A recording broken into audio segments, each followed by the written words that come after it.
And so now I want to talk specifically about the gene that I know that I guess is associated with you the most, and that's the granite jungle. Like I always promote it on my channel, and I think it has great potential. And we just saw Eddie Pierce. He combined one of your granite jungles with an Arctic lemon ghost, and the results were amazing. And I paired my lemon ghost Woma to a granite jungle that you produced. And you just made a video kind of detailing the history of it. So just give us a brief description of the granite jungle and how you came about that, and what is the potential in terms of combining it with other morphs, whether it's color morphs or recessives or incomplete dominant genes. Yeah, so Granite Jungle, the population that exists pretty close here is a stable hognose population that's been pooled out of for probably 20 years. And before me, I had a friend that lived in the area, and they found hognose all the time. And hognose are by far the most common snake in that area. So he would see them all the time, and always was bringing me some that he would find in the yard and whatnot. So that population's been pooled for a while, and I guess maybe in 2010 I had a another hognose breeder from overseas, Richard Sawden. I don't know if you've ever heard that name, but he had encouraged me and said, "Hey, you need to be breeding out these animals that you're bringing out of the wild, and really breeding them down to first and second generations to see if there's any recessive traits." And it was a great idea and something that was a new undertaking for me, because typically we would just hold on to them until the first generation to see if there was, an immediate recessive trait. But if you think about it, if they bred anything that was not part of their lineage, unless it was a dominant trait, it wasn't gonna, you weren't gonna know first generation. You needed to breed down to the F2. So saying all that to say, I started just hanging on to everything that I was finding and actually pursuing, females from that population. And before too long, I started seeing a lot of traits that reminded me of the spider. So it was like the banding that would come down the side, but it would open up and blush right in the center. And let me just use one of my examples here because it is case in point. So this is one of the prettiest of the. Let's see if we can get it to go close.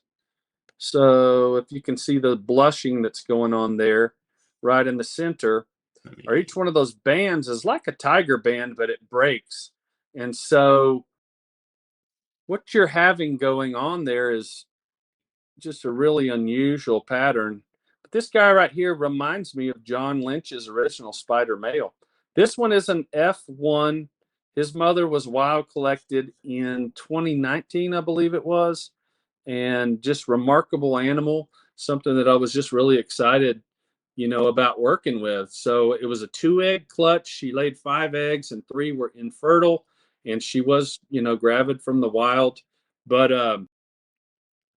when when I would have similar, you know, snakes hatch out, I started going, man, maybe there's something to this. Maybe there's something right here that is on par with lemon ghost woma.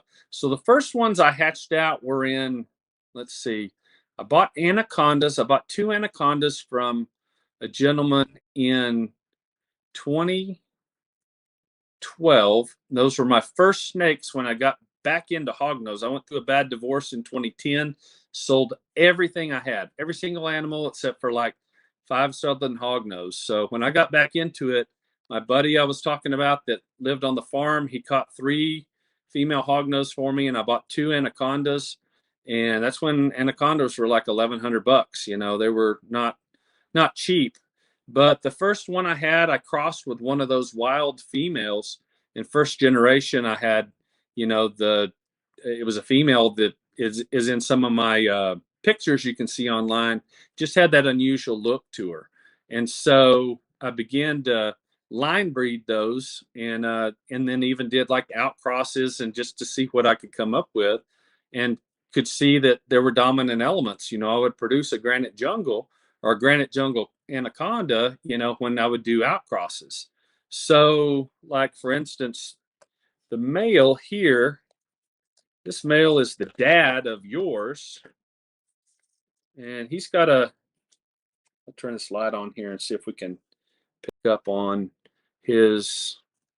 It's hard to get the lighting to go right. It's either too bright or too dark, but I'll hold him closer. You can see it's got kind of a green tinge to him. And this male is an F4. F4. No, he's an F3. So your girl would be an F4 to the wild lineage. Now, if you look at the belly, there's yellow and orange flecking, but Granite Jungle, I've never to date seen a yellow belly or an increasing, what we would call a decreasing melanin gene, like the lemon ghosts often do, where they go completely yellow except for, subcaudally, on the tail. I've never seen a Granite Jungle do a solid yellow belly ever. So that's something that's different in this line. But you can kind of tell, one of the traits of Granite Jungle is the what I call the lane splitting, and that's just like a wide stripe that starts at the neck and goes down, especially the first 50% of the body. So you're going to get that with this particular bloodline. Um, they're beautiful colors. We get Granite Jungle that are orange. We don't get deep reds, but we get kind of a reddish color, greens, yellows. So, they can be fairly variable. I got another one here that we'll look at that's probably what I would consider a nominate version. This one here, you can kind of see some kind of greens, and again, just not the best. And then you can see the belly. Yeah, there's a good view of the belly. So the belly's got brown, orange patches, yellow patches, black patches, but it still will not totally, brighten up. It stays about the same throughout their entire life. Okay.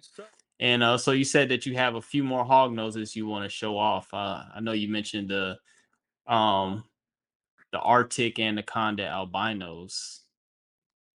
Yeah, let's look at those. So this is the silver, um, just an Arctic anaconda.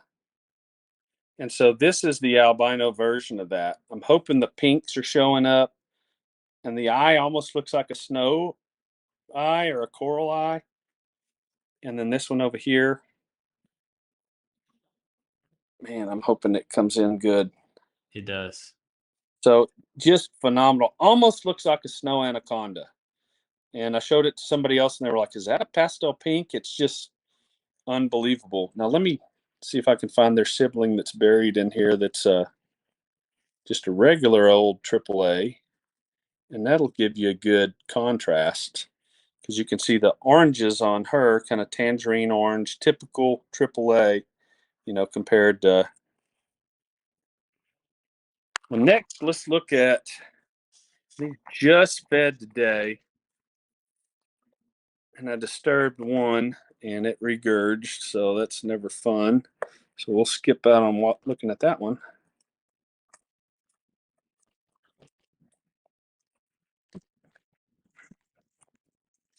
Can this one, you see this one okay? Yes. Okay, so this is a mocha Arctic granite jungle anaconda. So some of the traits with the granite jungle, and I forget on your animal if her neck flag looks like a little blunt bubble like this one, or if it looks like a long skinny stick that's flat on the end. Yeah, But it's more longer. okay, typically granite jungle have two different neck flags. One's blunt like this one here, and then the other one is long and straight. Okay, that's the son of yours right there from October. Okay. So you see how the neck flag does? It's just flat, and then it just kind of cuts off at the back. It doesn't bring to a point like a lot of bloodlines. That's just a classic. Um, and where I'm talking about is just like right in here.